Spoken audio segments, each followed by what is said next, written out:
दोस्तों आप सभी का स्वागत है इजी ज्ञान में। दोस्तों आज हम जेपीएससी पेपर 2 के लिए प्रैक्टिस सेट 13 को देखेंगे, जो कि आने वाले जेपीएससी एग्ज़ाम के लिए बहुत ही इंपॉर्टेंट है। दोस्तों आपको बता दें, ये जो सेट है ये शिवांगन का सेट है और दोस्तों इसके सारे भी जो क्वेश्चन है आंसर है, ये सारे आंसर किसे मैच्ड हैं। तो दोस्तों आप हमें ज़रूर कमेंट करें कि आपके कितने सही हुए हैं। शुरू करने से पहले दोस्तों अगर आप इस चैनल पर नए हैं तो इस चैनल को सब्सक्राइब जरूर करें। हमारा पहला सवाल है, निम्नलिखित में से कौन सा कथन सत्य है। निम्नलिखित में से कौन सा कथन सत्य है। पहला, मुंडा शासन व्यवस्था में शुद्धिकरण का कार्य पुरोहित करता था। मुंडा शासन व्यवस्था में शुद्धिकरण का कार्य जो है कौन करता था? पुरोहित करता था। अगला कहता है कि पढ़ा का प्रधान पढ़ा राजा कहलाता है। तो दोस्तों इसमें से कौन सा कथन सत्य हो जाएगा? केवल 1 एवं 2, अर्थात दोनों ही ऑप्शन सही है, दोनों ही कथन सही है। चलिए दोस्तों अगले सवाल की ओर। हमारा अगला सवाल है कि नागवंशी शासन व्यवस्था का आधार क्या था। नागवंशी शासन व्यवस्था का आधार क्या था दोस्तों? तो इसका आधार था मुंडा शासन व्यवस्था। दोस्तों नागवंशी शासन व्यवस्था का आधार मुंडा शासन व्यवस्था था। दोस्तों हमारा अगला सवाल है, निम्नलिखित में से कौन सा कथन सत्य है। पहला, उड़ाव जनजाति के गांव का प्रधान महतो होता है। दूसरा, उड़ाव जनजाति के बारे में यह कहावत प्रचलित है कि पाहन गांव को बनाता है और महतो गांव चलाता है। दोस्तों उड़ाव जनजाति के बारे में यह कहावत प्रचलित है कि पाहन गांव बनाता है और महतो गांव को चलाता है। तो दोस्तों हमारा दोनों ही कथन सत्य हो जाएगा। चलते दोस्तों अगले सवाल की ओर। कहता है बिटलाहा दंड के लिए खास पंचायत की व्यवस्था संथाली समाज में है, इसे क्या कहा जाता है दोस्तों?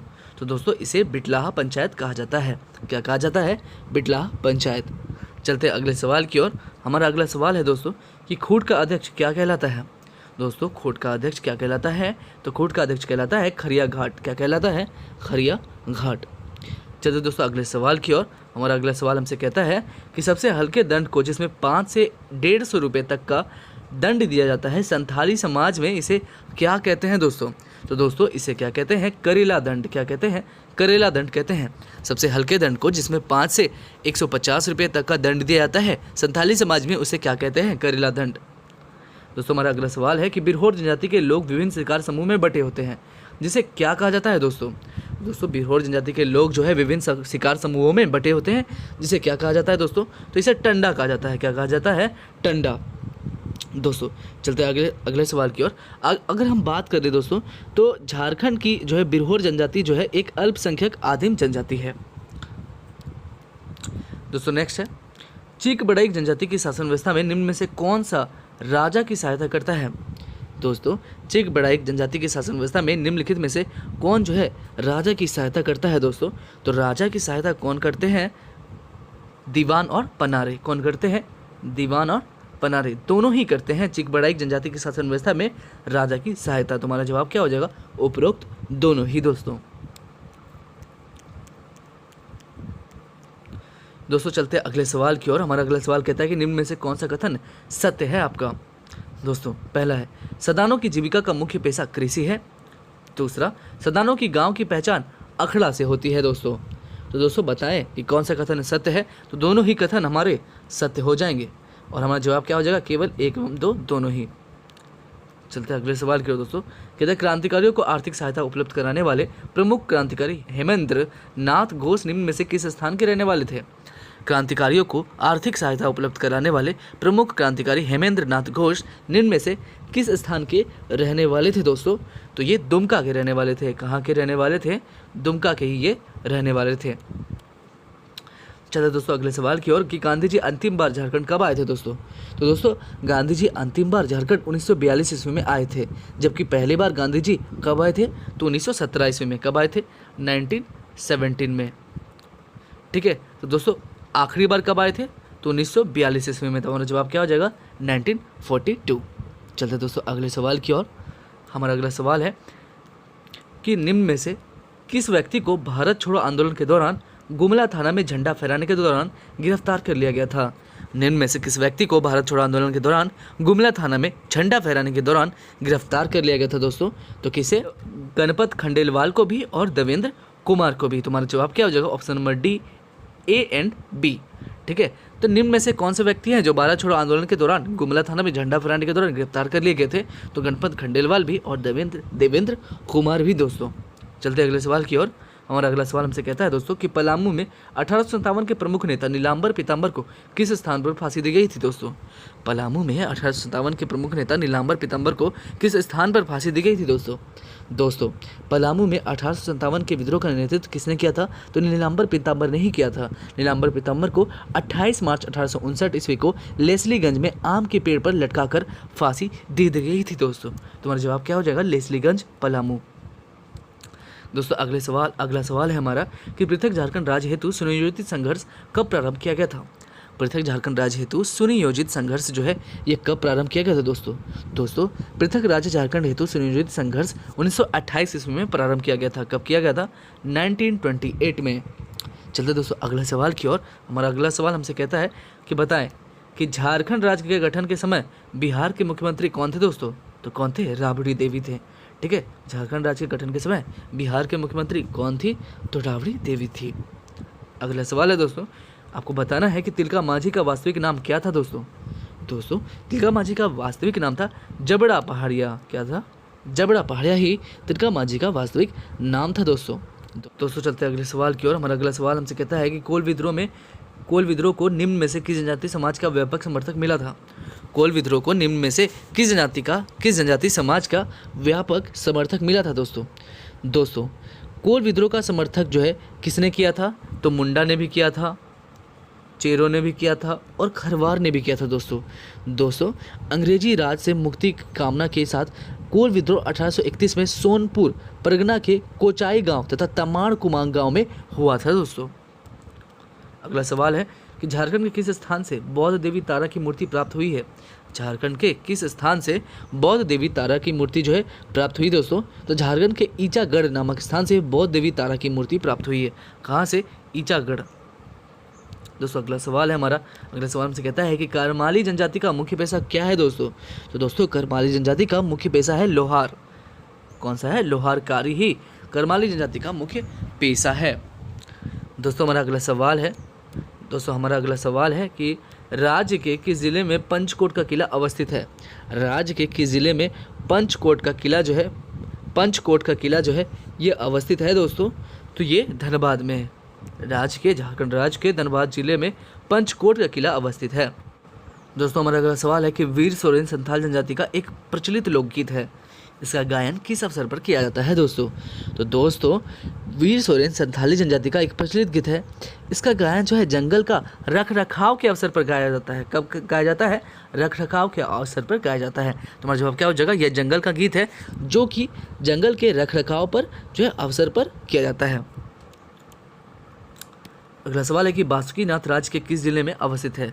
दोस्तों बासुकीनाथ जो है राज्य के किस जिले में अवस्थित है? तो दोस्तों बासुकीनाथ धाम जो है झारखंड के दुमका जिले में अवस्थित है। वैद्यनाथ धाम आने वाले प्रायः प्रत्येक तीर्थयात्री यहाँ आए बगैर अपनी यात्रा पूरी नहीं मानते हैं। बासुकीनाथ मंदिर को 150 वर्ष पुराना माना जाता है, जिसका निर्माण कोई बासुकी तांती ने कराया था। तो दोस्तों हमारा जवाब क्या हो जाएगा? दुमका में है बासुकीनाथ। अगला सवाल है कि निम्न में से किस लोकनाट्य का प्रदर्शन सामूहिक गीतों के माध्यम से प्रश्नोत्तर शैली में किया जाता है? तो दोस्तों किस लोकनाट्य का जो है प्रश्नोत्तर शैली में किया जाता है? तो दोस्तों सामा चकेवा लोकनाट्य का प्रदर्शन सामूहिक गीतों के माध्यम से प्रश्नोत्तर शैली में किया जाता है। किसका? सामा चकेवा का। दोस्तों हमारा अगला सवाल है कि आपको बताना है कि निम्नलिखित में से कौन सा कथन जो है आपका सत्य है। पहला कहता है कि झूमर गीत पर्व त्योहार के अवसर पर गाया जाता है। दूसरा कहता है कि डोमकच विवाह के अवसर पर भी गाया जाता है। ठीक है दोस्तों, कहता है झूमर गीत जो है पर्व त्योहार के अवसर पर गाया जाता है और डोमकच जो है विवाह के अवसर पर गाया जाता है। दोस्तों तो इनमें से आपका कथन कौन सा सही है? तो दोस्तों दोनों ही कथन सत्य है। दोस्तों चलते हैं अगले सवाल की ओर। हमारा अगला सवाल हमसे कहता है दोस्तों कि आपको बताना है कि निम्न में से कौन सा कथन सही है। दोस्तों कहता है कि भैंस का सिंग से सिंगी वाद्य बना जाता है, सनाई मंगल वाद्य है। दोस्तों दोनों ही कथन क्या है? सत्य है। चलते अगले सवाल की ओर। दोस्तों हमारा अगला सवाल हमसे कहता है कि झारखंड को भारत के कलात्मक नक्शे पर महत्वपूर्ण स्थान दिलाने वाले चित्रकार हरेन ठाकुर कहाँ के रहने वाले हैं? झारखंड को भारत के कलात्मक नक्शे पर महत्वपूर्ण स्थान दिलाने वाले चित्रकार हरेन ठाकुर जो है ये कहाँ के रहने वाले हैं दोस्तों? दोस्तों झारखंड को भारत के कलात्मक नक्शे पर महत्वपूर्ण स्थान दिलाने वाले चित्रकार हैं हरेन ठाकुर, जो रांची शहर के रहने वाले हैं। कहाँ के? रांची शहर के। दोस्तों हमारा अगला सवाल है कि अंतर्राष्ट्रीय ख्याति प्राप्त सरोद एवं सितारा वादक पंडित मोर मुकुट कोडिया एवं पंडित मनोज केडिया अर्थात केडिया बंधु का जन्म झारखंड के किस जिले में हुआ है दोस्तों? झारखंड के किस जिले में हुआ है दोस्तों? तो ये गिरिडीह में हुआ है। कहाँ पे हुआ है? गिरिडीह में। दोस्तों हमारा अगला सवाल है द उड़ाव ऑफ छोटा नागपुर के लेखक कौन है? दोस्तों द उड़ाव ऑफ छोटा नागपुर के लेखक कौन है? तो दोस्तों द उड़ाव ऑफ छोटा नागपुर के लेखक हैं शरद चंद्र रॉय। कौन है? शरद चंद्र रॉय ही द उड़ाव ऑफ छोटा नागपुर के लेखक हैं। अगला सवाल है रामलीला सजला, गेंद और गोल, गल्पिका, फुटपाथ, रूपांतर, बोगस, भारत छोड़ो, बिगड़ी हुई बात, समय, पति सुधार केंद्र के रचनाकार कौन है दोस्तों? तो दोस्तों इन सब कृति की रचनाकार कौन है दोस्तों? तो रचनाकार है हमारे राधा कृष्ण। कौन है? राधा कृष्ण ने ही रामलीला सजला, गेंद और गोल, गल्पिका, फुटपाथ, रूपांतर, बोगस, भारत छोड़ो, बिगड़ी हुई बात, समय, पति सुधार केंद्र के रचनाकार हैं। दोस्तों हमारा अगला सवाल है कि सजना अनाड़ी, प्यार तो होए गेलक, सोनाकर, नागपुर आदि किस भाषा की फिल्में हैं दोस्तों? तो दोस्तों ये नागपुरी भाषा की फिल्में हैं। दोस्तों हमारा अगला सवाल है कि केंद्रीय ईंधन शोध संस्थान जो प्रमुख शोध संस्थानों में से एक है, जिसकी स्थापना वर्ष 1945 ईस्वी में हुई थी, तो आपको बताना है कि आखिर किस स्थान में हुई थी दोस्तों? तो ये धनबाद में हुई थी। कहाँ पर? धनबाद में। धनबाद में ही केंद्रीय ईंधन शोध संस्थान जो प्रमुख शोध संस्थानों में से एक है, उनकी स्थापना 1945 में हुई थी धनबाद में। कहाँ पे? धनबाद में। दोस्तों हमारा अगला सवाल है कि विनोद बिहारी महतो कोयलांचल विश्वविद्यालय धनबाद की स्थापना की अधिसूचना किस वर्ष जारी की गई थी? तो दोस्तों वर्ष 2017 में विनोद बिहारी महतो कोयलांचल विश्वविद्यालय धनबाद की स्थापना की अधिसूचना जारी की गई थी। तो दोस्तों हमारा जवाब क्या हो जाएगा? 2017। दोस्तों हमारा अगला सवाल है कि कॉलेज ऑफ फॉरेस्ट्री कहाँ पर अवस्थित है? कॉलेज ऑफ फॉरेस्ट्री कहाँ पर अवस्थित है? तो दोस्तों झारखंड राज्य के रांची जिले में कॉलेज ऑफ फॉरेस्ट्री अवस्थित है। कहाँ पर? रांची जिले में। हमारा अगला सवाल है कि निम्नलिखित में से कौन सा कथन सत्य है? आपको बताना है कि निम्नलिखित में से कौन सा कथन सत्य है दोस्तों। तो दोस्तों कौन सा कथन सत्य है? तो केवल 1 एवं 2 दोनों ही कथन सत्य है। कि पहला कथन है कि धर्मेंद्र तिवारी तीरंदाजी के प्रशिक्षक हैं, ये भी कथन सत्य है। और दूसरा है कि सावित्री पूर्ति हॉकी से जुड़ी है। दोस्तों हमारा अगला सवाल है कि निम्नलिखित में से कौन सा कथन गलत है? आपको बताना है कि कौन सा कथन गलत है दोस्तों।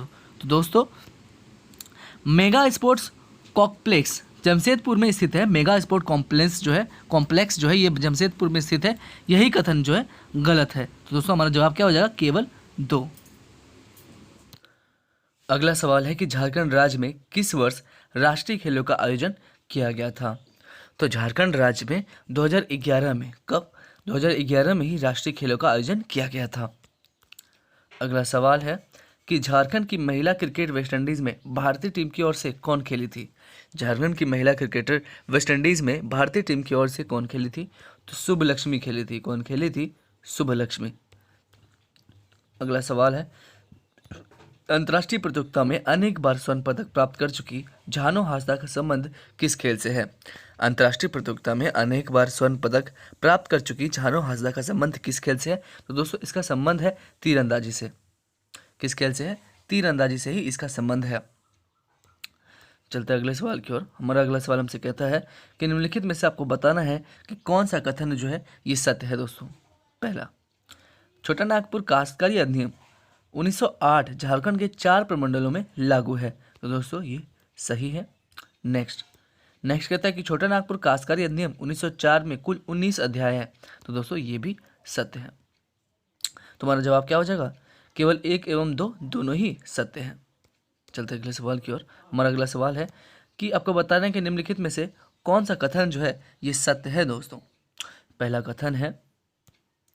कथन है कि सीएनटी एक्ट के पूर्व दूसरे वर्ष के सर्वे को कडेस्ट्रल सर्वे कहते हैं। क्या कहते हैं? सैंडी एक्ट के पूर्व दूसरे वर्ष के सर्वे को क्या कहते हैं? कडेस्ट्रल सर्वे कहते हैं।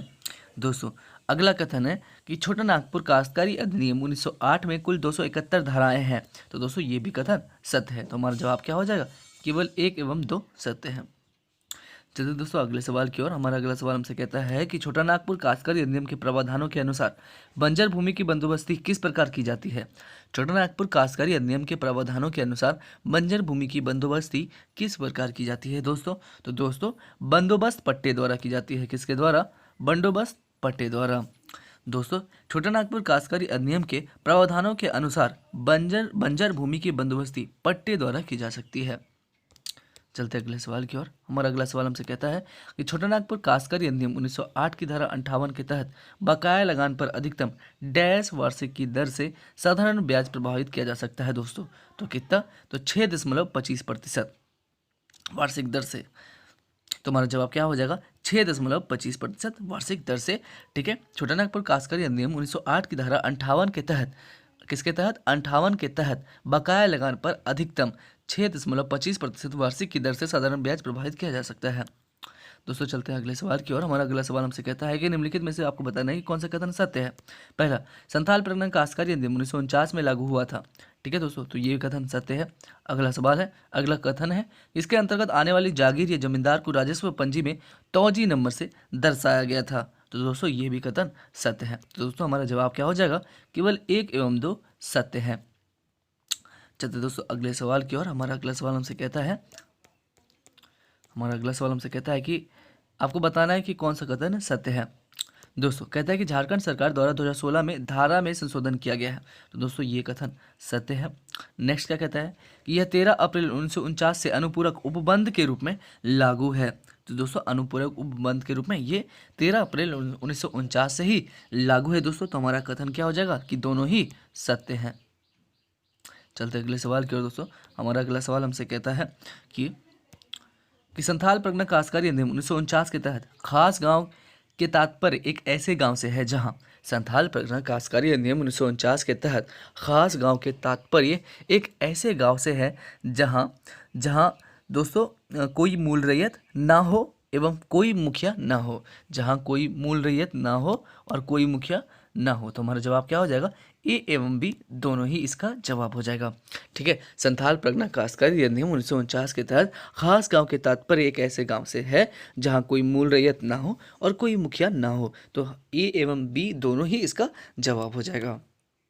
चलते अगले सवाल की ओर। कहता है किन परिस्थितियों में भूधारक को भूमि से शीघ्र निकाला जा सकता है? किन परिस्थितियों में भूधारक को भूमि से शीघ्र निकाला जा सकता है दोस्तों? तो दोस्तों किन परिस्थितियों में? भूमि का लगान ना देने पर। ठीक है। पहला कहता है कि गैर कृषि कार्य करने पर, तो ये ऑप्शन गलत हो जाएगा। दूसरा कहता है कि समझौता के आधार पर, तो दोस्तों ये भी कथन गलत हो जाएगा। तुम्हारा जवाब क्या हो जाएगा? भूमि का लगान ना देने पर। ठीक है। भूधारक की भूमि शीघ्र निकाली जा सकता है। ठीक है। कहता है भूधारक को भूमि से शीघ्र निकाला जा सकता है जब आप लगान ना देंगे। चलते अगले सवाल की ओर। अगला सवाल है कि निम्नलिखित में से कौन सा कथन सत्य है? तो दोस्तों पहला कथन है कि संथाल परगना जिले का निर्माण 1855 में किया गया था। दूसरा है कि झारखंड सरकार द्वारा 2014 में इस धारा में संशोधन किया गया है। तो दोस्तों आपको बताना है कि इन दोनों में से कौन सा कथन सत्य है दोस्तों। तो दोस्तों दिए गए कथनों में केवल एक ही कथन जो है ये सत्य है और ये कथन जो है गलत है। तुम्हारा जवाब क्या हो जाएगा? केवल 1। ठीक है। चलते दोस्तों अगले सवाल की ओर। हमारा अगला सवाल हमसे कहता है कि यह 2 या 2 से अधिक ग्राम पंचायत के बीच विवाद निम्नलिखित में से किसके द्वारा निर्दिष्ट किया जाता है? तो दोस्तों 2 या 2 से अधिक ग्राम पंचायत के बीच विवाद निम्नलिखित में से किसके द्वारा निर्दिष्ट किया जाता है दोस्तों? तो दोस्तों इनमें से कोई नहीं। हमारा जवाब क्या हो जाएगा? इनमें से कोई नहीं। जिला नियोजन समिति के द्वारा भी नहीं, जिला परिषद के अध्यक्ष के द्वारा भी नहीं, ग्राम पंचायत के प्रमुख द्वारा भी नहीं। ठीक है। तो चलते हैं अगले सवाल की ओर। हमारा अगला सवाल हमसे कहता है कि चुटिया नागपुर, ठीक है, चुटिया नागपुर क्षेत्र में किस वर्ष छोटा नागपुर एवं काश्तकारी प्रक्रिया अधिनियम को लागू किया गया था? चुटिया नागपुर यहाँ पर, ठीक है, चुटिया नागपुर क्षेत्र में किस वर्ष छोटा नागपुर एवं काश्तकारी प्रक्रिया अधिनियम को लागू किया गया था दोस्तों? तो दोस्तों चोटिया नागपुर क्षेत्र में 1879 ईस्वी में छोटा नागपुर को लागू किया गया था। ठीक है, कब? 1879 ईस्वी में। तुम्हारा जवाब क्या हो जाएगा? प्रक्रिया। ठीक है, छोटा नागपुर एवं काश्तकारी प्रक्रिया अधिनियम को 1879 में लागू किया गया था। अगला सवाल है, अगला सवाल हमसे कहता है कि आर्कियन क्रम की चट्टानों को कितने भागों में बांटा जाता है? आर्कियन क्रम के चट्टानों को कितने भागों में बांटा जाता है? तो इसे आर्कियन क्रम में भी बांटा जाता है और धरवार क्रम में भी बांटा जाता है, दोनों ही क्रम में बांटा जाता है। तो हमारा जवाब क्या हो जाएगा? ए एवं बी दोनों ही। दोस्तों हमारा अगला सवाल है कि भूविज्ञान संग्रहालय किस जिले में स्थित है? तो दोस्तों भूविज्ञान संग्रहालय जो है किस जिले में स्थित है? ये रांची जिले में स्थित है भूविज्ञान संग्रहालय। अगला सवाल है, अनुसूचित जनजाति जनसंख्या के दृष्टिकोण से झारखंड का स्थान देश में कितना है? दोस्तों अनुसूचित जनजाति जनसंख्या के दृष्टिकोण से झारखंड का देश में स्थान कितना है दोस्तों? तो इसका स्थान है छठा। कितना स्थान है? छठा स्थान है दोस्तों चलते अगले सवाल की ओर। हमारा अगला सवाल है कि झारखंड के किस शहर में सबसे कम वर्षा होती है? झारखंड के किस शहर में सबसे कम वर्षा होती है दोस्तों? तो दोस्तों चाईबासा के मैदानी भागों में जो है झारखंड के यही वो शहर है, यही वो भाग है जहाँ पे सबसे कम वर्षा होती है। दोस्तों चलते अगले सवाल की ओर। हमारा अगला सवाल है कि झारखंड के किस जिले में झरनों की संख्या सर्वाधिक है? झारखंड के किस जिले में झरनों की संख्या सर्वाधिक है दोस्तों? तो रांची जिले में जो है झरनों की संख्या सर्वाधिक है। दोस्तों हमारा अगला सवाल है कि कोनार परियोजना किस नदी बेसिन की परियोजना है? हमारा सवाल है कि कोनार परियोजना किस नदी बेसिन की परियोजना है दोस्तों? तो दोस्तों ये दामोदर नदी बेसिन की परियोजना है कोनार परियोजना। चलते अगले सवाल की ओर। हमारा अगला सवाल हमसे कहता है कि मक्का उत्पादन में कौन सा जिला प्रथम स्थान पर है? मक्का उत्पादन में कौन सा जिला प्रथम स्थान पर है दोस्तों? तो दुमका जिला जो है मक्का उत्पादन में प्रथम स्थान पर है। अगला सवाल है कि झारखंड में अधिकतर लोहा किस लौह खनिज से प्राप्त किया जाता है? झारखंड में अधिकतर लोहा किस लौह खनिज से प्राप्त किया जाता है दोस्तों? तो हेमेटाइट लौह खनिज से प्राप्त किया जाता है। चलते अगले सवाल की ओर। हमारा अगला सवाल हमसे कहता है कि झारखंड में अभ्रक का सबसे अधिक उत्पादन होता है, स्थानीय भाषा में उसे हम क्या कहते हैं या फिर उसे क्या कहा जाता है दोस्तों? तो स्थानीय भाषा में उसे माइका कहा जाता है। अगला सवाल है हमारे पास दोस्तों, कहता है कि झारखंड के किस जिले में टंगस्टन सर्वाधिक मात्रा में पाई जाती है? झारखंड के किस जिले में टंगस्टन सर्वाधिक मात्रा में पाई जाती है दोस्तों? तो ये हजारीबाग में जो है सर्वाधिक मात्रा में टंगस्टन इसी जिले में पाई जाती है। दोस्तों हमारा अगला सवाल है कि आपको बताना है कि निम्न में से कौन सा कथन सत्य है? दोस्तों पहला कथन है कि नामकुम में लाह अनुसंधान संरचना की स्थापना की गई है। ठीक है, कहता है कि पहला कथन कि नामकुम में लाह अनुसंधान संरचना की स्थापना की गई है। अगला कथन कहता है कि 1922 में पलाऊ के कुंदरी में लाह निर्देशन केंद्र की स्थापना की गई। तो दोस्तों दोनों ही कथन सत्य है। दोस्तों हमारा अगला सवाल है कि झारखंड में औद्योगिक विकास की धीमी गति के कारण है कौन कौन से? पहला ऑप्शन है कि सरकार अनुदान की कटौती करना, सरकारी अनुदान की कटौती करना, दोस्तों ये भी धीमी कारण है। दूसरा है कि उग्रवाद का विस्तार होना, ये भी औद्योगिक विकास की धीमी गति के कारण है। तीसरा है कि ऊर्जा आपूर्ति की कमी, दोस्तों ये भी कथन जो है औद्योगिक विकास की धीमी गति के कारण है। तो हमारा जवाब क्या हो जाएगा? उपरोक्त सभी। चलते अगले सवाल की ओर। हमारा अगला सवाल हमसे कहता है कि भूरकुंडा रामगढ़ स्थित कांच उद्योग, ठीक है, किस देश के सहयोग से स्थापित किया गया है? तो दोस्तों भूरकुंडा स्थित जो है, जो रामगढ़ में है, कांच उद्योग इंडो एसआई ग्लास फैक्ट्री, ठीक है, इंडो एसआई ग्लास फैक्ट्री जो है ये जापान देश के सहयोग से स्थापित किया गया है। यह उद्योग बहुत सारे खनिजों को कच्चे माल के रूप में प्रयोग करता है। तो दोस्तों हमारा जवाब क्या हो जाएगा कि जापान की सहायता से इसका स्थापना किया गया है। अगला सवाल है कि लाफार्ज सीमेंट संयंत्र किस जिले में अवस्थित है? लाफार्ज सीमेंट संयंत्र जो है ये किस जिले में अवस्थित? दोस्तों लाफार्ज सीमेंट संयंत्र झारखंड राज्य के जमशेदपुर पूर्वी सिंहभूम शहर में अवस्थित है। चलते अगले सवाल की ओर। हमारा अगला सवाल है कि भारत का सबसे बड़ा विस्फोटक कारखाना गोमिया झारखंड के किस जिले में स्थित है? दोस्तों हमारा सवाल है कि भारत का सबसे बड़ा विस्फोटक कारखाना गोमिया झारखंड के किस जिले में अवस्थित है दोस्तों? तो दोस्तों भारत का सबसे बड़ा विस्फोटक कारखाना गोमिया झारखंड के बोकारो जिले में अवस्थित है। कहाँ पर? बोकारो में। दोस्तों हमारा अगला सवाल है कि आपको बताना है कि प्राकृतिक आपदाएं हैं कौन सा? ठीक है, प्राकृतिक आपदाएं हैं कौन सा। दोस्तों प्राकृतिक आपदाओं में भूकंप, सुनामी, ज्वालामुखी, विस्फोट, चक्रवात, आंधी, तूफान, सूखा जो है ये प्रमुख है। तो दोस्तों हमारा जवाब क्या हो जाएगा, वायुमंडलीय। चलिए दोस्तों अगले सवाल की ओर। हमारा अगला सवाल है कि झारखंड राज्य आपदा प्रबंधन प्राधिकार का अध्यक्ष पदेन कौन होता है। ठीक है, झारखंड राज्य आपदा प्रबंधन प्राधिकार का अध्यक्ष पदेन कौन होता है दोस्तों। तो कौन होता है झारखंड राज्य आपदा प्रबंधन प्राधिकरण का अध्यक्ष या पदेन कौन होता है, मुख्यमंत्री होता है। कौन होता है, मुख्यमंत्री। चलते हैं अगले सवाल की ओर दोस्तों। हमारा अगला सवाल हमसे कहता है कि निम्नलिखित में से कौन सा जिला बाढ़ से प्रभावित नहीं है। कौन ऐसा जिला है जो बाढ़ से प्रभावित नहीं है दोस्तों। तो धनबाद जो है ये बाढ़ से प्रभावित नहीं है। ठीक है, चलते हैं अगले सवाल की ओर दोस्तों। हमारा अगला सवाल हमसे कहता है कि झारखंड में बाढ़ से सर्वाधिक प्रभावित निम्न में से होती है कौन। झारखंड में बाढ़ से जो प्रभावित सबसे ज़्यादा कौन होता है दोस्तों। तो दोस्तों झारखंड में बाढ़ से सर्वाधिक प्रभावित वन संपदा होती है। कौन होती है, वन संपदा।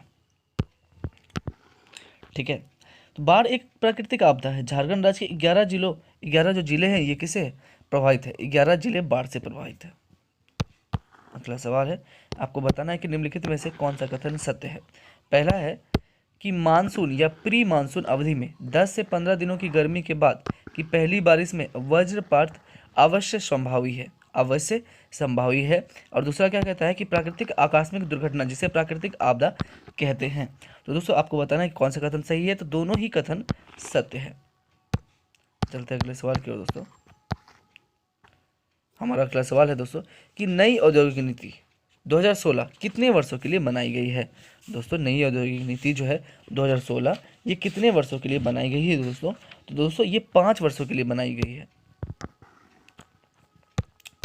चलते अगले सवाल की ओर दोस्तों। हमारा अगला सवाल हमसे कहता है कि निम्नलिखित में से आपको बताना है कि कौन सा कथन सत्य है। पहला कहता है कि 2018 में भू राजस्व मंत्री अमर कुमार बावरी की अध्यक्षता में गठित कमेटी के अनुशंसा पर झारखंड के सभी जिलों के वर्ग 3-4 के 100% पद जिले के स्थानीय निवासियों से भरने का फैसला लिया है। और दूसरा कहता है 2016 की स्थानीय नीति में वर्णित प्रावधानों के आलोक झारखंड में 13 पूर्ण जिले शेड्यूल एरिया के दायरे में आएंगे। दोस्तों आपको बताना है कौन सा कथन सत्य है। तो दोनों ही कथन सत्य है हमारे। चलते हैं अगले सवाल की ओर। हमारा अगला सवाल से कहता है कि दोस्तों झारखंड के पर्यटन नीति 2015 नीति का मुख्य उद्देश्य क्या है दोस्तों। तो दोस्तों झारखंड के पर्यटन नीति 2015 नीति का मुख्य जो उद्देश्य है क्या है दोस्तों। तो इसका मुख्य उद्देश्य है रोजगारों के अवसर का निर्माण करना। तो हमारा जवाब क्या हो जाएगा, रोजगारों के अवसर का निर्माण करना। हमारा अगला सवाल हमसे कहता है दोस्तों कि पुनर्स्थापन एवं पुनर्वास योजना के तहत की गई किसी घोषणा को कम से कम कितनी हिंदी समाचार पत्र में प्रकाशित किया जाना अनिवार्य दोस्तों। तो कम से कम 2 हिंदी, ठीक है, समाचार पत्र में प्रकाशित किया जाना अनिवार्य है दोस्तों। चलते अगले सवाल के दोस्तों। हमारा अगला सवाल हमसे कहता है कि एकीकृत आदिवासी विकास योजना ITPD को क्या कहा जाता है। एकीकृत आदिवासी विकास योजना ITPD को क्या कहा जाता है दोस्तों। तो दोस्तों एकीकृत आदिवासी विकास योजना को मेसो परियोजना भी कहा जाता है। इस परियोजना के अंतर्गत एक प्रखंड में 50% जनजाति आबादी होनी चाहिए। तुम्हारा जवाब क्या हो जाएगा, मेसो परियोजना। चलते हैं अगले सवाल की ओर दोस्तों। हमारा अगला सवाल हमसे कहता है कि झारखंड सरकार द्वारा किसानों को सिंचाई सुविधा उपलब्ध कराने के लिए कौन सी योजना प्रारंभ की गई है। झारखंड सरकार द्वारा किसानों को सिंचाई सुविधा उपलब्ध कराने के लिए कौन सी जो योजना है ये प्रारंभ की गई है दोस्तों। तो तिलका मांझी पंप योजना, ठीक है, तिलका मांझी पंप योजना ही क्या बोलते हैं प्रारंभ की गई है सिंचाई सुविधा को बढ़ावा देने के लिए, मतलब सिंचाई सुविधा अच्छे तरीके से उपलब्ध करने के लिए। चलते अगले सवाल की ओर दोस्तों। हमारा अगला सवाल है कि झारखंड के कितने प्रखंडों में कस्तूरबा गांधी बालिका विद्यालय की तर्ज पर झारखंड बालिका आवासीय विद्यालय की स्थापना की गई है। झारखंड के कितने प्रखंडों में कस्तूरबा गांधी बालिका विद्यालय की तर्ज पर झारखंड बालिका आवासीय विद्यालय की स्थापना की जानी है दोस्तों। ठीक है, तो दोस्तों झारखंड के 57 प्रखंडों में कस्तूरबा गांधी बालिका विद्यालय की तर्ज पर बालिका आवासीय विद्यालय की स्थापना की जानी है। कितने, 57 प्रखंडों में। चलते अगले सवाल की ओर। हमारा अगला सवाल हमसे कहता है कि दोस्तों कि अन्नपूर्णा योजना के तहत प्रति व्यक्ति कितने राशन का प्रावधान है। अन्नपूर्णा योजना के तहत प्रति व्यक्ति कितने राशन का प्रावधान है दोस्तों। तो दोस्तों अन्नपूर्णा योजना के तहत प्रति व्यक्ति को 10 kg राशन का प्रावधान किया गया है। इस योजना का आरंभ 2 अक्टूबर 2000 को गाजियाबाद के सिखडा ग्राम से हुआ था। ठीक है, तो हमारा जवाब क्या हो जाएगा, 10 kg। चलते अगले सवाल की ओर दोस्तों।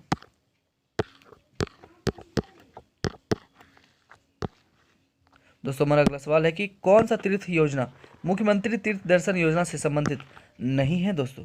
तो दोस्तों वाराणसी जो है तीर्थ योजना जो है ये मुख्यमंत्री तीर्थ दर्शन योजना से संबंधित नहीं। दोस्तों अगला सवाल है कि राज्य का मुख्यमंत्री होता है क्या? राज्य का जो मुख्यमंत्री है ये होता है दोस्तों क्या होता है? तो ये जो है उपरोक्त सभी होता है। सबसे पहले बात कि सरकार का प्रधान भी होता है, राज्यपाल का प्रमुख सलाहकार भी होता है और विधानसभा का नेता भी होता है। तो हमारा जवाब क्या हो जाएगा? उपरोक्त सभी। चलते हैं अगले सवाल की ओर। हमारा अगला सवाल हमसे कहता है दोस्तों कि झारखंड में कितने वर्ग किलोमीटर क्षेत्र में अवर्गीहित वन है? दोस्तों कहता है कि झारखंड के कितने वर्ग किलोमीटर क्षेत्र में अवर्गीहित वन है दोस्तों? तो दोस्तों क्या बोलते हैं 33 वर्ग किलोमीटर पे, ठीक है, 33 वर्ग किलोमीटर क्षेत्र में अवर्गीहित वन है। दोस्तों हमारा अगला सवाल है कि विभाग का प्रशासनिक प्रधान कौन होता है?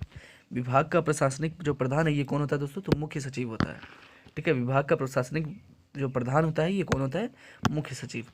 अगला सवाल है कि झारखंड में सबसे छोटी प्रशासनिक इकाई है कौन? झारखंड में सबसे छोटी प्रशासनिक इकाई कौन सी है? तो ग्राम पंचायत ही झारखंड में सबसे छोटी प्रशासनिक इकाई है। अगला सवाल है दोस्तों कि निम्नलिखित में से कौन सा कथन आपको बता रहे हैं कि कौन सा कथन सत्य है?